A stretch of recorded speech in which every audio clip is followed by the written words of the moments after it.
हाँ, good morning students.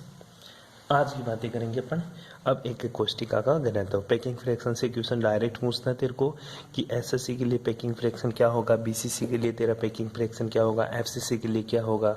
ठीक है, तो बस इन तीनों की चीज़ें याद रखना और इन तीनों के लिए मैं मानता हूँ आप इन वैल्यूज़ को याद ही कर लेना ताकि तुम्हें पता रहे इन चीज़ों के लिए क्या रहेगा। ठीक है, एक बार दोबारा से मैं रिवाइज करवा देता हूँ आप बच्चों को।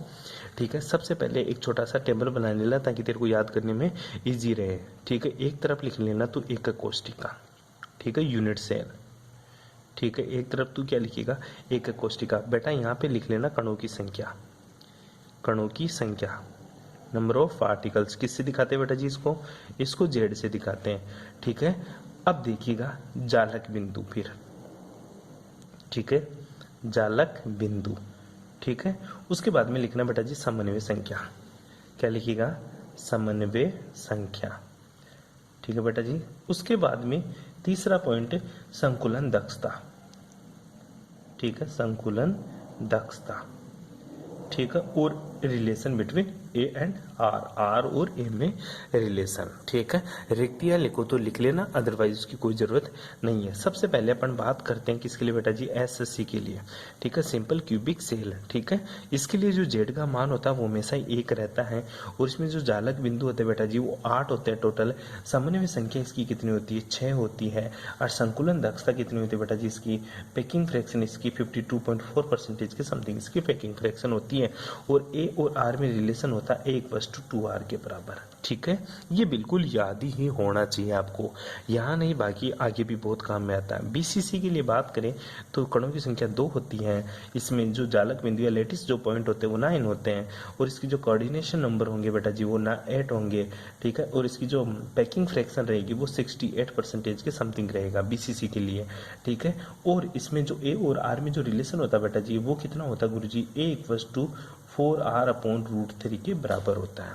ठीक है बेटा जी, आगे देखिएगा दूसरा हो गया तेरा तीसरा, जो तीसरी बात करेंगे वो तेरा एफसीसी आएगा बेटा जी। एफसीसी के लिए जो कणों की संख्या होती है बेटा वो 4 होती है। जो लेटेस्ट पॉइंट होते हैं एफसीसी के लिए वो 14 के समथिंग होते हैं। ठीक है जी, और जिसमें कोऑर्डिनेशन नंबर होती है वो 12 होती है और इसके लिए जो पैकिंग फ्रैक्शन होगा वो 74% के समथिंग होती है, मीन 74% 0.1% के समथिंग होती है। ठीक है, इसके लिए जो ए और आर में रिलेशन होता है वो 4R/√2 के बराबर होता है। ठीक है जी बेटा, ऐसे आपको ये बातें याद ही कर लेनी है। ठीक है, ये एक छोटी सी टेबल है जो आपको जरूर बनानी है। ठीक है जी, इस तरह से ताकि तेरे को कोई प्रॉब्लम नहीं आए आगे। अब जो बात करेंगे ना वो अब बात करेंगे बड़ा इंटरेस्टिंग पॉइंट है जिससे एक न्यूमेरिकल आपको जरूर पूछता है एग्जाम में। उसका नाम है एक कोष्टिका का घनत्व है, यूनिट सेल का घनत्व। एक कोष्टिका का घनत्व। ठीक है, density of unit cell, English में क्या बोलेंगे इसको, density of unit cell.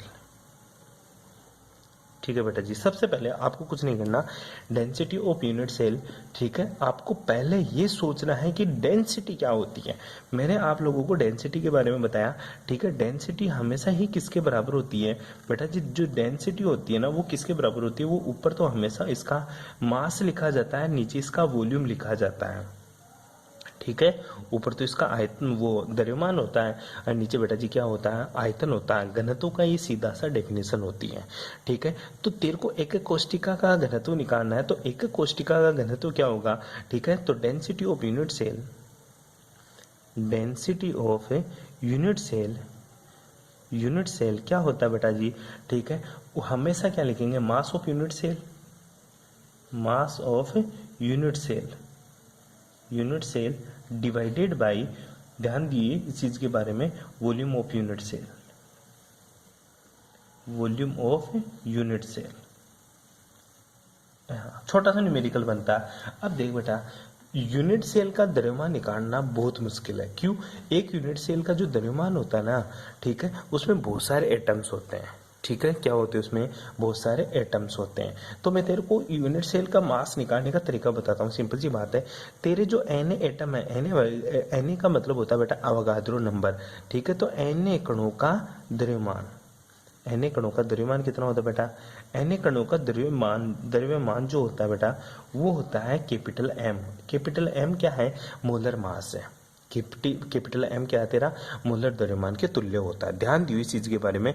Na atoms का जो द्रव्यमान होता है ना, Na एटम्स का जो द्रव्यमान होता है ना वो मोलर मास के इक्वल होता है। ऐसा क्यों होता है? एक चीज मैं तेरे को यहीं पे क्लियर कर देता हूँ, ठीक है। तू कभी भी जो मोलर मास निकालता है ना, ठीक है, जो तू मास निकालता है ना, ये मास, ठीक है, ये हमेशा किसके बराबर होता है? Molar mass divided by Na, ठीक है।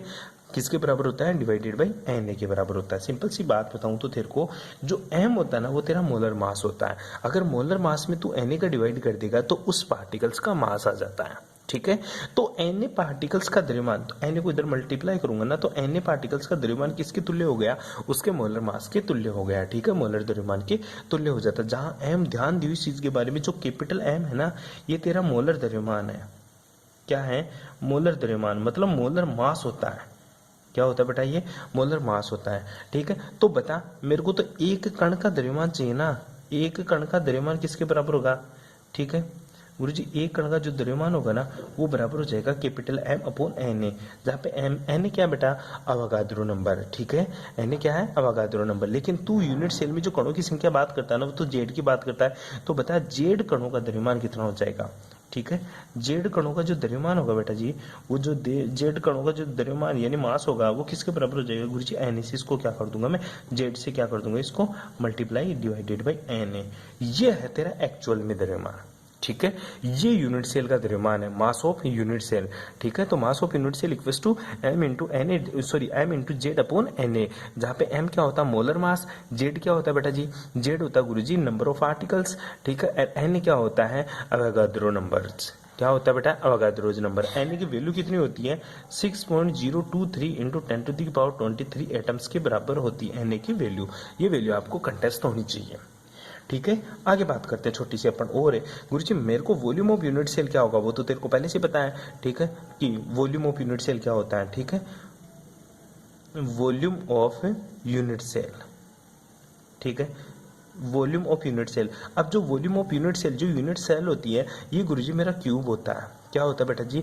क्यूब होता है। और क्यूब का जो वॉल्यूम होगा वो क्या होता है? आधार गुना ऊंचाई गुना वो डेप्थ लेंथ और उसकी क्या हो जाएगी? बिल्कुल विद, तीनों का मल्टीप्लिकेशन करेगा तो ए क्यूब के बराबर आ जाएगा। फॉर एग्जाम्पल मैं बात करूं, यहाँ पे देखिए तेरा एक घन है, ठीक है, क्या है? घन।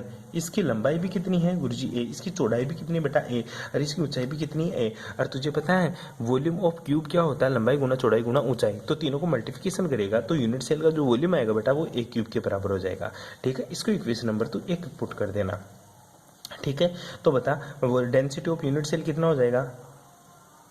ठीक है, जो density of a unit cell वो कितना हो जाएगा? वो कितना हो जाएगा? इसको पहली बात तो डी से शो करेंगे डेंसिटी को, वो किसके बराबर हो जाएगा? मास ऑफ यूनिट सेल कितना है गुरुजी? मास ऑफ यूनिट सेल होता है capital M upon Z divided by Na into a cube के बराबर। ये क्या होता है? डेंसिटी ऑफ यूनिट सेल, ठीक है। जहाँ पे जेड क्या है? यूनिट सेल के कण, ठीक है। जेड क्या है? Particles of unit cell, particles of unit cell, ठीक है। ध्यान दियो इस चीज के बारे में। एम क्या होता है तेरा? एम होता है गुरुजी मेरा मोलर मास। क्या होता है? Molar mass. हिंदी में क्या बोलेंगे इसको? मोलर द्रव्यमान बोलेंगे। ए क्या होती है बेटा? विद होती है, ठीक है। जो भुजा की लंबाई एजेज होती है ना वो सारी एक होती है, भुजा की लंबाई, ठीक है। और एन तुझे पता ही है किसके बराबर होता है गुरुजी? Avogadro number. 6.22 भी मिलता है कई बुकों में और 6.23 भी लिख देगा तो कोई दिक्कत नहीं होगी, ठीक है। ये तेरी डेंसिटी ऑफ यूनिट सेल आती है ये से, ठीक है। चलो एक एग्जांपल लेते हैं अपन, उसके बेसिस पे अपन डेंसिटी ऑफ यूनिट से निकालना सीखते हैं। और ये क्वेश्चन आपको बहुत बार मिलेगा, ठीक है। 1 नंबर का क्वेश्चन मिलता है आपको तो वो आपको करना आना चाहिए। देखो एक बार के लिए आपको यूनिट सेल की जो क्वेश्चन ट्राई करते हैं छोटा सा, ठीक है। क्वेश्चन क्या है समझ ले, छोटा सा क्वेश्चन लिख ले, छोटा सा, ठीक है। एजी दे दिया। एजी क्या है तेरी? चांदी, सिल्वर, ठीक है। एजी क्या है? एफसीसी। एजी क्या है? एफसीसी संरचना बनाता है। कौन सी संरचना बनाता है? एफसीसी संरचना बनाता है, ठीक है। आगे देख, इसकी भुजा की लंबाई, ध्यान दे एक बार, भुजा की लंबाई, इसकी जो भुजा की लंबाई है वो कितनी है? 408 ठीक है, 408.6 है, ठीक है, इंटू 10 की पावर माइनस का 10 सेंटीमीटर, ठीक है बेटा जी। और इसका जो मोलर द्रव्यमान है, क्या रहे, मोलर द्रव्यमान, ठीक है, इसका जो मोलर द्रव्यमान दे रखा है बेटा जी वो 108 म्यू दे रखा है, ध्यान देना इस चीज के बारे में, ठीक है। तो इसका तेरे को घनत्व क्या होगा, घनत्व पूछ रहा हो, ठीक है। अब तू घनत्व का सीधी सी बात है, घनत्व का फॉर्मूला मुझे पता है, डी इक्वल टू जेड गुना capital M upon n a into a cube होता है सर, डेंसिटी का फॉर्मूला। जेड एफसीसी पैटर्न है तो जेड की वैल्यू क्या हो जाएगी 4, क्यों, बिकॉज ये कौन सा पैटर्न है बेटा, एफसीसी पैटर्न, ठीक है, ध्यान देने की बात है ये, ठीक है। अब तेरे को इसका मोलर द्रव्यमान एम की वैल्यू तेरे को पता ही है, कितना दे रखा है बेटा जी तेरे को एम की वैल्यू, गुरुजी 108 म्यू के बराबर दे रखी है, किसके बराबर दे रखी है, 108 म्यू के बराबर, ठीक है। और इसमें जो लेंथ ऑफ विद दे रखी है, भुजा की लंबाई, ठीक है, वो कितनी दे रखी है गुरुजी, ए की वैल्यू दे रखी है मेरे को 408.6 into 10 to the power minus का 10 सेंटीमीटर दे रखी है, ठीक है बेटा जी। तो डेंसिटी क्या हो जाएगी, फॉर्मूले में वैल्यू पुट करो, 4 गुना molar mass 108 divided by n 6.023 into 10 to the power minus का 23 इंटू ए क्यूब लिखना है तो 408.6 गुना 10 टू दी पावर माइनस का 10 का होल क्यूब। जब इसका क्यूब करके वैल्यू निकालेगा तो डेंसिटी जो मान आएगा वो तेरा 10.5 ग्राम पर सेंटीमीटर क्यूब आएगा, ये ध्यान देना, ठीक है। इस तरह से तेरे को वैल्यू फाइंड आउट करनी है, इसको 3 बार लिखिएगा, मल्टीप्लिकेशन करेगा और इसकी आंसर निकालेगा, इजी होता है बेटा जी। कभी कभी ध्यान दे, तेरे को ऐसा भी दे देगा, देख क्वेश्चन को घुमाने का चक्कर कहाँ फंसेगा, कभी कभी तेरे को डेंसिटी दे देगा और क्वेश्चन में और कुछ पूछ लेगा। फॉर एग्जाम्पल मैं बात करूँ, एक तो तू भुजा की लंबाई को ध्यान में रखना, ये कभी कभी तेरे को पिकोमीटर में देगा, मोस्टली ये तेरे को पिकोमीटर में देगा। पिकोमीटर का मतलब ध्यान रखना बेटा 10 टू दी पावर माइनस का 12 मीटर होता है। एक जो पिकोमीटर होता है ना वो किसके बराबर होता है, 10 टू दी पावर माइनस का 12 मीटर के बराबर होता है। इसके बेसिस में मैं आपको बहुत सारे न्यूमेरिकल दूंगा, वो न्यूमेरिकल्स भी आपको कॉपी में करने हैं, क्या करने हैं, न्यूमेरिकल्स कॉपी में करने हैं ध्यान से। और जितने भी बुक्स में एग्जाम्पल दे रखे हैं इसके सारे के सारे एग्जाम्पल भी तू सॉल्व करेगा, ठीक है। तो इसके बेसिस पे जितने भी न्यूमेरिकल है वो आपको मैं वीडियो के साथ ही प्रोवाइड करवा दूंगा, तो वो वहां से न्यूमेरिकल सॉल्व करोगे। क्यों, क्योंकि 1 नंबर का क्वेश्चन न्यूमेरिकल यहीं से बनता है, आई बात समझ में, 1 नंबर का जो क्वेश्चन बनता है वो यहीं से बनता है, कोई दिक्कत यहाँ तक, ठीक है। उसके बाद में अपन जो बातें करेंगे ना वो बातें कर रहे हैं बेटा जी अब निबिड़ संकुल के, किसकी बात करेंगे, निबिड़ संकुल, ठीक है, निबिड़ संकुलन, ठीक है। निबिड़ संकुलन को बोलेंगे क्लोज पैकिंग, इंग्लिश में क्या बोलेंगे इसको, क्लोज पैकिंग, ठीक है। बड़ा इंटरेस्टिंग टॉपिक है ये भी, निबिड़ संकुलन अर्थात क्लोज पैकिंग, ठीक है। पहली बात तो क्लोज पैकिंग होती क्या है गुरुजी, क्लोज पैकिंग नाम से ही बता रही है कि ये 3D में अरेंजमेंट होता है किसका, नंबर ऑफ पार्टिकल्स का, ठीक है। तो number of particles in 3D 2D 1D, ठीक है, नंबर ऑफ पार्टिकल्स का पास पास में अरेंज होना, एक दूसरे को स्पर्श करते हुए बैठना, ठीक है, एक दूसरे को स्पर्श करते हुए बैठना क्या कहलाता है, निबिड़ संकुलन कहलाता है। क्या कहलाता है बेटा जी, निबिड़ संकुलन। अब ध्यान दे, पार्टिकल्स होता है ना, तो पार्टिकल्स तो गुरुजी कैसे भी बैठ सकते हैं, ये सीधी लाइन में भी बैठ सकते हैं, ये एक के ऊपर एक भी बैठ सकते हैं, ठीक है, ये क्या कर सकते हैं गुरुजी, बिल्कुल सीधी एक दूसरे के साथ में बैठ सकते हैं, पैरेलल भी। मतलब मैं कहना क्या चाहता हूँ कि तेरा जो निबिड़ संकुलन होता है ना गुरुजी, ये भी 2 टाइप का 3 टाइप का हो सकता है। कैसे गुरुजी, मान ले ये एक विमीय हो, क्या हो, एक विमीय, एक विमीय का मतलब होता है बेटा जी 1D, मतलब 1 डायरेक्शनल हो। दूसरा गुरुजी अगर ये द्विविमीय हुआ तो, द्विविमीय का मतलब होता है बेटा जी 2D, मतलब 2D के अंदर, ठीक है। दूसरा मैं बात करूं तेरा 3D, ठीक है, मतलब ये किसमें हो जाए, त्रिविमीय हो, किसमें हो बेटा जी, त्रिविमीय मतलब 3D में हो, ठीक है। तूने देखी है, अपन जो मूवी देखते हैं वो 2D में देखते हैं, लेकिन जब कुछ कुछ हॉल्स होते हैं उनमें मूवी किसमें लगती है तेरी 3D में। 3D का मतलब क्या होता है, 3D का मतलब होता है गुरुजी वो चीज तीनों डायरेक्शन में है, कौन कौन से में, वो एक्स डायरेक्शन में भी है, वाई में भी है, जेड में भी है।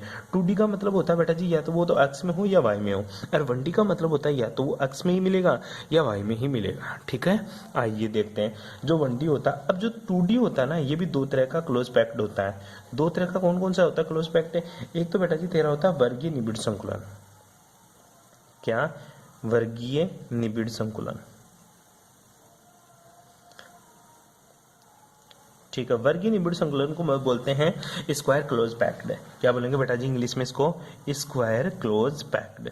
ठीक है, दूसरा जो होता है ना वो होता है बेटा तेरा षटकोणीय निबिड़ संकुलन। षटकोणीय निबिड़ संकुलन। ठीक है, षटकोणीय निबिड़ संकुलन को क्या बोलेंगे? षटकोणीय निबिड़ संकुलन को बोलते हैं बेटा जी hexagonal close packed. Hexagonal close packed. ठीक है, सिंपल सी बातें कर रहे हैं जी। आगे देखिएगा 3D में भी बेटा तेरे दो ही होते हैं।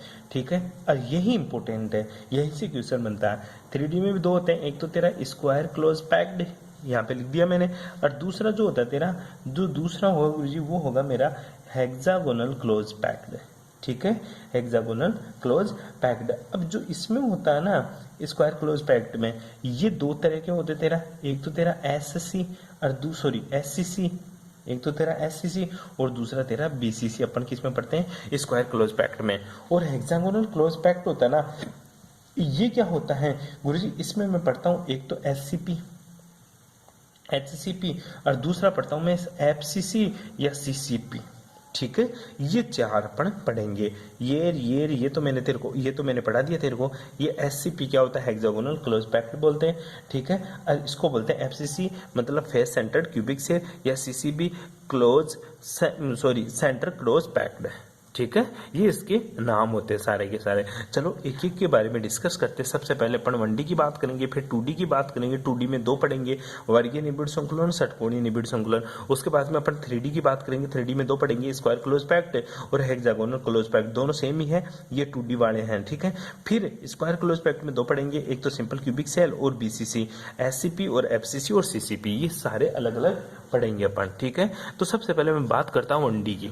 ठीक है, 1D निबिड़ संकुलन, एक विमीय निबिड़ संकुलन। ठीक है, तो इसके बारे में थोड़ा सा बता देता हूं मैं आपको, एक विमीय निबिड़ संकुलन क्या होता है। ठीक है, थोड़ी थ्योरी है, आपको थ्योरी में डायरेक्ट बुक से समझाने की कोशिश कर रहा हूं, देखिएगा एक बार के लिए। ठीक है, सिंपल सी थ्योरी है। ठीक है, एक विमीय निबिड़ संकुलन 1D। ठीक है, एक विमीय निबिड़ संकुलन 1D का मतलब होता है, एक विमीय निबिड़ संकुलन 1D का मतलब होता है क्या? कणों का स्पर्श करते हुए एक पंक्ति के रूप में सुव्यवस्थित होना क्या कहलाता है? तेरा 1D निबिड़ संकुलन कहलाता है। 1D का मतलब बेटा जी देखो, एक ही लाइन में होते, सारे के सारे एक ही डायरेक्शन में हैं। कौन सी डायरेक्शन में? केवल एक्स डायरेक्शन में है, दूसरी डायरेक्शन में कण आ ही नहीं रहे। अगर ये नीचे की तरफ भी जाते ना तो ये तेरा 2D हो जाता। ठीक है, तो ध्यान देना, 1D संकुलन कहलाता है। इसमें एक कण अन्य दो कणों को स्पर्श करता है। इसकी समन्वय संख्या कितनी होती है? 2। अब देख, दो समन्वय संख्या कैसे? ए है। ठीक है, अब ये कितने पार्टिकल से जुड़ा हुआ गुरुजी? एक इधर है, एक इधर है, मतलब इसको कितने पार्टिकल टच कर रहे हैं? 2 पार्टिकल्स टच कर रहे हैं, इसलिए इसके कोऑर्डिनेशन नंबर कितना है बेटा?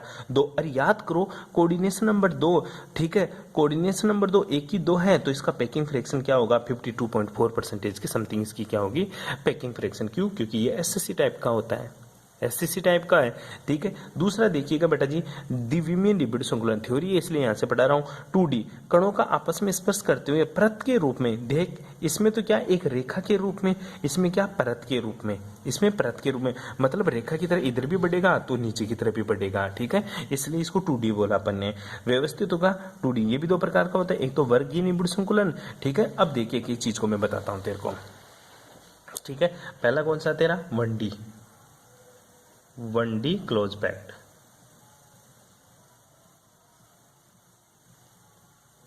ठीक है, 1D क्लोज पैक्ड का मतलब क्या हुआ? 1D क्लोज पैक्ड का मतलब होता है गुरुजी, एक पार्टिकल सीरा एक ही डायरेक्शन में जाएगा, दूसरा पार्टिकल सीसी को टच करते हुए ऐसे जा रहा। ये तेरा 1D है। कौन सा बेटा जी? 1D। अगर ये ए पार्टिकल्स है तो 1 और 2, मतलब इसके कोऑर्डिनेशन नंबर कितना हो जाएगा? 2। और इसका जो पैकिंग फ्रैक्शन होगा वो कितना हो जाएगा? 52% इसका पैकिंग फ्रैक्शन होता है, मतलब एक ही दिशा में जाता है, ये केवल एक्स दिशा में जा रहा है। ठीक है, दूसरा अपन बात करें 2D क्लोज पैक्ड। ठीक है, 2D क्लोज पैक्ड।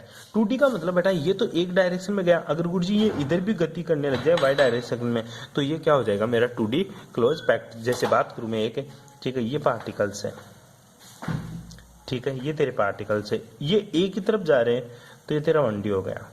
क्या हुआ बेटा? 1D। अगर ये पार्टिकल्स दूसरा इधर जुड़ने लग जाए तो ये मेरा क्या हो गया? 2D। ठीक है, मतलब दोनों डायरेक्शन में जा रहा है। क्या क्या हो रहा है भाई, दोनों डायरेक्शन में जा रहा है। ठीक है, तो गुरुजी ये x डायरेक्शन में भी जा रहे हैं और इधर y डायरेक्शन में जा रहे हैं, इसलिए क्या 2D है मेरा, क्या है 2D है। ठीक है, ये इधर चलता रहेगा। ठीक है, देख आराम से देख, इसको ढंग से देख ले, इस तरह से तू 2D बना देगा बेटा जी। अब देख 2D मतलब दो प्रकार के पढ़े थे अपन ने 2D भी गुरुजी, एक तो क्या था मेरा वर्गीय, एक तो क्या था मेरा वर्गीय निबिड़ संकुलन। ठीक है, एक तो क्या था मेरा वर्गीय स्क्वायर क्लोज पैक्ड, पहला तो क्या था तेरा स्क्वायर क्लोज पैक्ड। ठीक है, और गुरुजी दूसरा था मेरा हेक्सागोनल क्लोज पैक्ड। क्या था बेटा, हेक्सागोनल क्लोज पैक्ड। पहला तो स्क्वायर क्लोज पैक्ड और दूसरा हेक्सागोनल क्लोज पैक्ड। अब बता स्क्वायर कब बनेगा, ये बड़ी इंपॉर्टेंट बात होती है। ठीक है, स्क्वायर कब बनेगा, जब जितने पार्टिकल्स इधर जाएंगे उतने पार्टिकल्स नीचे आए। स्क्वायर का मतलब वर्ग, और तुझे पता है वर्ग की दोनों भुजाएं क्या होती है, चारों भुजाएं क्या होती है, बराबर होती है। ये मतलब कहना क्या चाहता है, जितना इधर गया ना उतना ही नीचे गया, जितने पार्टिकल्स इधर जाएंगे ना उतने पार्टिकल्स नीचे आएंगे। मतलब गुरुजी सेम पार्टिकल्स रहेंगे, ए मतलब पैटर्न क्या रहेगा गुरुजी, बिल्कुल सेम रहेगा, ए पैटर्न रहेगा। कौन सा पैटर्न रहेगा बेटा जी, ए इस टाइप का पैटर्न रहेगा। किसमें, स्क्वायर क्लोज पैक्ट में। किसमें बेटा, स्क्वायर क्लोज पैक्ट में। स्क्वायर क्लोज पैक्ट में जो पैटर्न रहेगा वो ए टाइप का पैटर्न रहेगा।